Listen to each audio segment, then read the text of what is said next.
हम कब तक मानते रहेंगे कि बीजेपी हमारी दुश्मन है? कब तक जो है समाज में ये भ्रम फैलाते रहेंगे कि बीजेपी हमारी दुश्मन है? क्या आपने कभी अपने एरिया के एमएलए से पूछा है, जो आपको हिंदू मुस्लिम के नाम पे बरगला के वोट लेते हैं? क्या आपने उनसे पूछा है कि जी आप तो मुसलमान हैं, आप तो हमारे हिमायती हैं, आपने हमारे लिए किया क्या है? क्योंकि आप पूछ नहीं सकते, आपकी इतनी हिम्मत नहीं है। आपको उनके चमचों से डर लगता है। आपको ये डर लगता है कि कल को आके वो पुलिस से हमें उठवा देंगे, हम पे केस करवा देंगे। यही डर सता रहा है ना आपको? मैं भी पहले ऐसा ही सोचता था, ठीक है, लेकिन मैं अब डरता नहीं। मैं खुल कर के बोलने वाला हूँ, खुल के बात रखने वाला हूँ अपनी। आज मैं बात करूँगा बलरामपुर की। बिहार के कटिहार जिला का एक बलरामपुर क्षेत्र है, जो यहाँ से हमारे एमएलए आते हैं महबूब आलम, मैं उसकी बात कर रहा हूँ। जो अपने आप को बहुत ही कर्मठ, ईमानदार, लगनशील, पता नहीं क्या क्या अपने नाम के ऊपर कसीदे पढ़वाते रहते हैं अपने चमचों से। मैं आज बात कर रहा हूँ उनकी। 20 साल से वो जो है इस एरिया में एमएलए हैं। लगातार जनता उनका सपोर्ट करती है, और सपोर्ट करने का सिर्फ कारण एक है कि वो मुसलमान हैं, और ये पूरा मुस्लिम बहुल इलाका है। यहाँ पे ज़्यादातर आबादी मुसलमानों की है, 75%। और वो इस वजह से बलरामपुर को जो है अपनी जागीर समझते हैं, बाप की जागीर समझते हैं। बलरामपुर की जनता कैसे रहती है, बलरामपुर की जनता को क्या सुविधा चाहिए, उनको इन चीज़ों से कुछ भी लेना देना नहीं है। वो सिर्फ आते हैं वोट के टाइम पे, और बीजेपी के नाम से डरा के धमका करके वोट लेते हैं कि बीजेपी आएगी तो वो कर देगा, बीजेपी आएगी तो वो कर देगा, बीजेपी आएगी तो फलाना हो जाएगा। इन चीज़ का डर दिखा करके जनता से वोट लेते हैं, और जनता भी इतनी भोली भाली है कि वो बीजेपी के डर से वोट दे भी देती है, क्योंकि कोई ऑप्शन नहीं है ना जनता के पास में। बलरामपुर में 20 साल से विधायक रहते हुए 4 से 5 बार वो विधायक बने।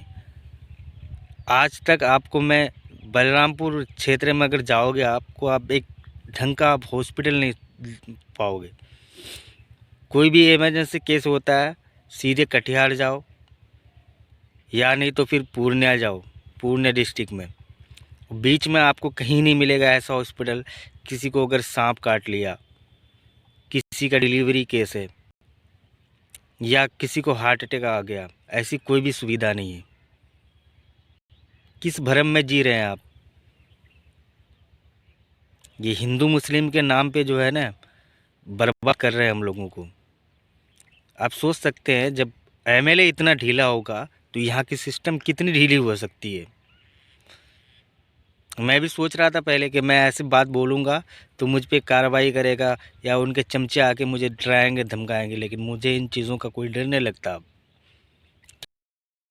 और इतना जर्जर स्थिति है आपको, जो हमारे यहाँ बलरामपुर में एक ही छोटा सा हॉस्पिटल है जहाँ पे डिलीवरी वगैरह होती है। बहुत रिस्क लेके लोग जाते हैं। इतनी जर्जर स्थिति है कि क्या बताऊँ। क्या ये सब नहीं दिखता है विधायक जी को, या सिर्फ वोट ही दिखता है? जागीर समझ रखे हैं ना। आज मैं जाग गया हूँ ना, हमारे तरह हज़ारों हज़ारों लोगों के दिल में ये ख्याल आया होगा कि 20 साल से तुम एमएलए हो तो कर क्या रहे हो भाई? क्या किया, क्या विकास किया हम लोगों के लिए? कुछ किया है? पूरे बलरामपुर में एक कॉलेज आता है, वो भी कॉलेज ऐसा कि देख के लगता है कि ये कॉलेज है या कोई तबेला है। सिर्फ वोट लेने से काम नहीं चलेगा, काम करना पड़ेगा।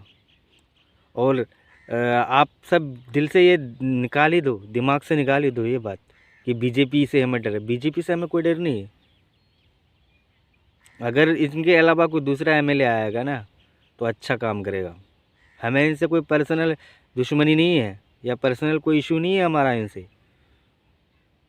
लेकिन जो एमएलए 20 साल से रहा हो, मुसलमानों के नाम पे मुस्लिमों को डर दिखा करके वोट ले रहा हो, अगर मुस्लिम को हित में काम ना करे तो जनता तो बोलेगी ना। आज मैं जागा हूँ ना, हज़ारों लोग ऐसे जागेंगे। आने वाले चुनाव में तब पता लगेगा। ये जागीर समझना बंद कर दीजिए। महबूब आलम साहब कर्मठ, ईमानदार और लगनशील, क्या क्या पता नहीं आप नारे लगवाते रहते हैं अपने चमचों से।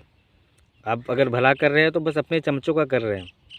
और ये सब जो दिखा रहे हैं ना मीडिया में कि ये देखिए मेरा कच्चा का मकान है, अब तक मैंने घर के ऊपर छत नहीं डलवाया है, टीन शेड है ऊपर डला हुआ, ये सब बतौलेबाजी बंद कीजिए। आप जो कच्चे का मकान बोल रहे हैं ना, क्यों आपका कच्चे का मकान है मैं बताता हूँ। क्योंकि आपका घर 2 बार कुर्की ज़ब्ती हो चुका है और आपके ऊपर बहुत सारे केस चल रहे हैं और आपको डर है कि कभी भी कुर्की ज़ब्ती हो सकती है। इसकी वजह से आपने पक्का का मकान नहीं बनवाया। मूर्ख बनाना बंद कीजिए, मूर्ख बनाना बंद कीजिए। हम क्या आपका अकाउंट देखने के लिए गए हैं? आपने कहाँ कहाँ प्रॉपर्टी ली हम देखने के लिए गए हैं? या आप हमको दिखा रहे हैं पूरा ब्यौरा निकाल करके, ये देखिए जी हमारे अकाउंट में इतने पैसे हैं, या ये हमने यहाँ प्रॉपर्टी नहीं खरीदी। आप अपने बच्चों को पढ़ाते हैं क्या सरकारी स्कूल में? देखें आके सरकारी स्कूल क्या स्थिति है। हमारे पूरे कमरा पंचायत में एक स्कूल है प्राइमरी और एक मिडिल स्कूल है, और यहाँ की आबादी इतनी है, ये क्या एक ही स्कूल होना चाहिए, वो भी ऐसी स्थिति में। हॉस्पिटल नहीं होने चाहिए क्या? अब तो दुनिया देखो कितनी तेज़ी से आगे बढ़ रही है कि गली गली में नर्सिंग होम खुले हैं, प्राइवेट नर्सिंग होम कितने खुले हैं। भाई सबके पास पैसे नहीं है ना, जो मुंह मांगी रकम उनकी दे पाए।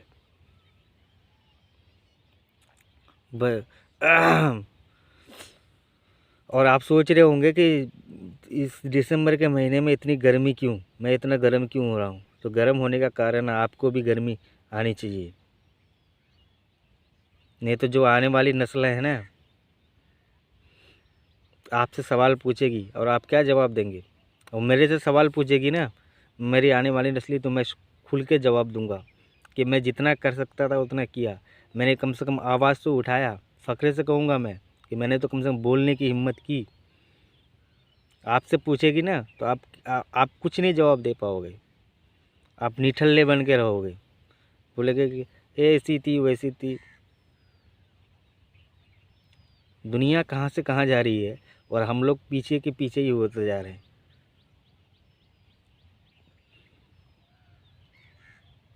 Thank you.